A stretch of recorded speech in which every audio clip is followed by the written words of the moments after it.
अध्याय 213 पहली बार घायल हुआ। ओलिवर की धड़कन तेज हो गई। वह महसूस कर सकता था कि गहरे रंग के एस्पेरा का भार उस पर दम घुटने वाले कंबल की तरह दब रहा है।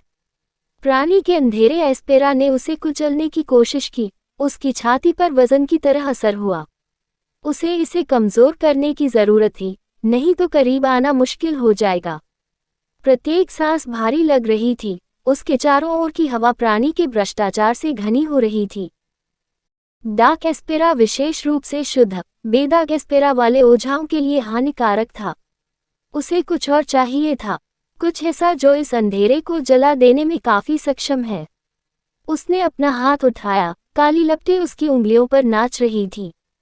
दुर्स्वप्न की पवित्र लपटें। उसकी हथेली के तेज धक्के से काली लपटें फूट पड़ी और कल्पना को अपनी चपेट में ले लिया। आग की लपटें तेज हो गईं और जीव के चारों ओर लिपटते हुए उनके नीचे की जमीन झुलस गई। जब आग की लपटें अंधेरे एस्पेरा को चाट रही थीं, तो वे भ्रष्ट ऊर्जा को जला रही थीं।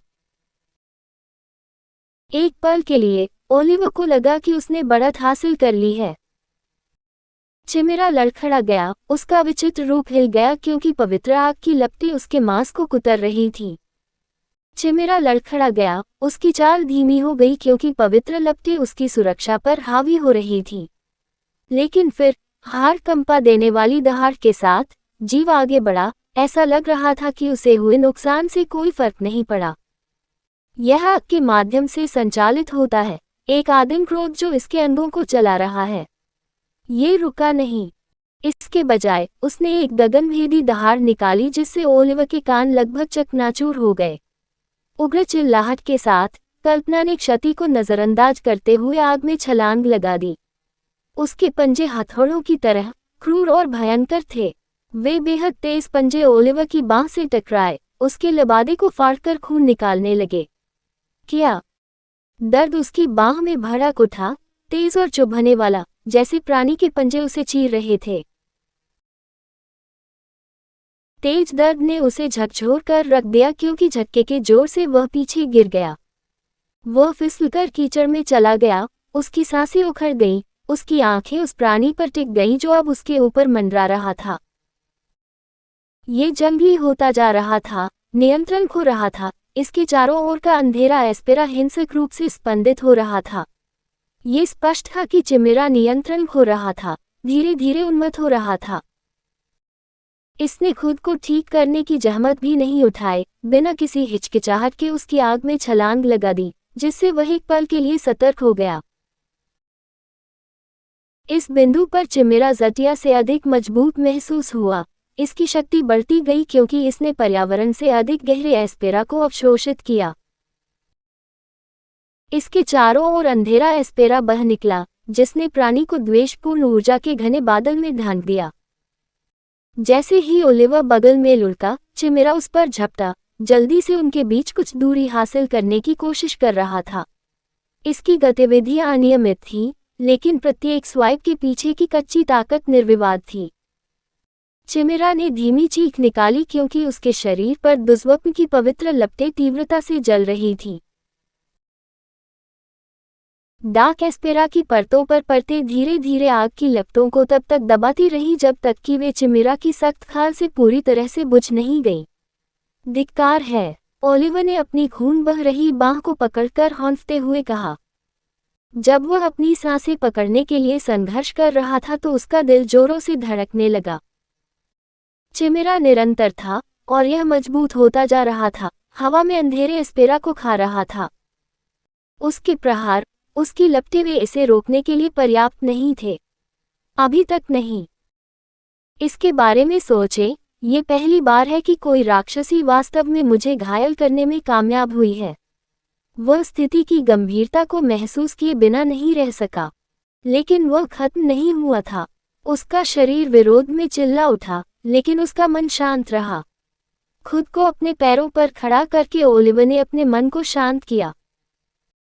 अनंत शीतकालीन भौतिकी उसके अंदर गुनगुना रही थी। बर्फ पर उसका नियंत्रण सीमित था लेकिन मौजूद था।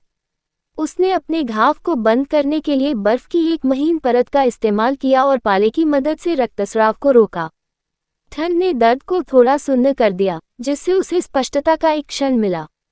जैसे ही उसका हाथ ठीक हो गया, उसने अपना बिना चोट वाला हाथ उठाया और ठंडी हवा की एक लहर को बुलाया, जिससे कल्पना की गति को धीमा करने का प्रयास किया गया। पाला किसी जीवित वस्तु की तरह जमीन पर रेंग रहा था और प्राणी को फंसाने के लिए बढ़ रहा था। पाला जमीन पर फैल गया, जीव के पैरों पर रेंगने लगा और उसे एक पल के लिए अपनी जगह पर बांध कर रख दिया। ये बर्फ को तोड़ते हुए बेतहाशा टकराया, लेकिन इससे उसे वह समय मिल गया जिसकी उसे जरूरत थी। इससे दुख होगा। ओलिवर अपनी हथेली तकनीक का आह्वान करते हुए आगे बढ़ा। जैसे ही वह अंदर बंद हुआ, उसकी हरकतें तेज, ऊर्जा और सटीकता का धुंधलापन था। उसकी आंखें कल्पना की भयानक, मानव जैसी आंखों पर टिक गईं। उसके ब्रह्मांडीय शून्य टकटकी के पीछे दृढ़ संकल्प जल रहा था। वह इसका उपयोग लापरवाही से नहीं करेगा, केवल प्राणी का ध्यान आकर्षित करने और उसे स्तब्ध करने के लिए पर्याप्त होगा। अनंत 12 झूठ हथेली। ओलिवर के फैले हुए हाथ के चारों ओर हवा चमक उठी जब 12 विशाल वर्णक्रमीय दिग्गज प्रकट हुए। उनकी हथेलियां उसकी अपनी हड़ताल को प्रतिबिंबित कर रही थीं।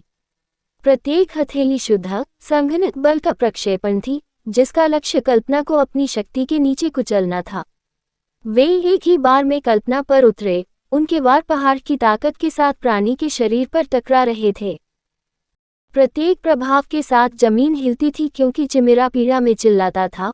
उसके विचित्र मुंह मुड़ते और टेढ़े मेढ़े हो जाते थे और भारी हमले को झेलने में असमर्थ हो जाते थे। लेकिन भ्रम होने पर भी ओलिवर इसे महसूस कर सकता था। चिमेरा का शरीर टूटने से कोसों दूर था। ये शुद्ध, अराजक भूख से प्रेरित एक जानवर था। हमले का विरोध करते हुए डा कैस्पेरा उसके चारों ओर हिंसक रूप से घूमता रहा। जीव का शरीर फट गया, लेकिन वह गिरा नहीं। हमले से बचने और क्षति को कम करने के लिए जब चिमेरा ने अपने शरीर को मोड़ लिया तो उसके मुंह से एक तीखी चीख निकल गई। इसकी जीवित रहने की प्रवृत्ति अभी भी बरकरार थी, इतनी विकृत चीज के लिए प्रभावशाली। बुद्धि के बिना भी यह ऐसे काम करना जानता था, जिससे ओलिवर कुछ हद तक प्रभावित हुआ। ओलिवर हौंफते हुए लड़खड़ाते हुए वापस लौटा, उसके माथे से पसीना टपक रहा था। वह पहले से ही बहुत अधिक कैस्पेरा का उपयोग कर चुका था। उनका ऊर्जा भंडार उनकी अपेक्षा से अधिक तेजी से खत्म हो रहा था। इसकी सबसे अधिक संभावना उसके आसपास छाए अत्यधिक काले बादलों के कारण थी। यदि उसके स्थान पर कोई दूसरा रैनके कोझा होता, तो वे बहुत पहले ही अपना सारा जादू खत्म कर चुके होते और चिमेरा का नाश्ता बन गए होते। मैं इस गति को हमेशा बरकरार नहीं रख सकता, उसने उस प्राणी को घूरते हुए बुदबुदाया, जो ताड़ के प्रहार के बाद उठ खड़ा हुआ था। इसकी आंखें अपवित्र क्रोध से चमक रही थीं, इसका शरीर द्वेषपूर्ण ऊर्जा से स्पंदित हो रहा था। उसकी आंखें क्रोध से जल रही थीं, उसके चारों ओर का अंधेरा वातावरण द्वेषपूर्ण ऊर्जा से फूल रहा था। अब ये और अधिक उग्र हो गया था, क्षति ने इसे और अधिक खतरनाक बना दिया था। बुद्धि के बिना भी कल्पना ने पहले से ही उसे अपने अस्तित्व के लिए एक बड़ा खतरा माना था और मारने की उसकी इच्छा और भी अधिक बढ़ गई थी। लेकिन क्या ओलिवर को परवाह थी? कहानी खत्म। अलविदा।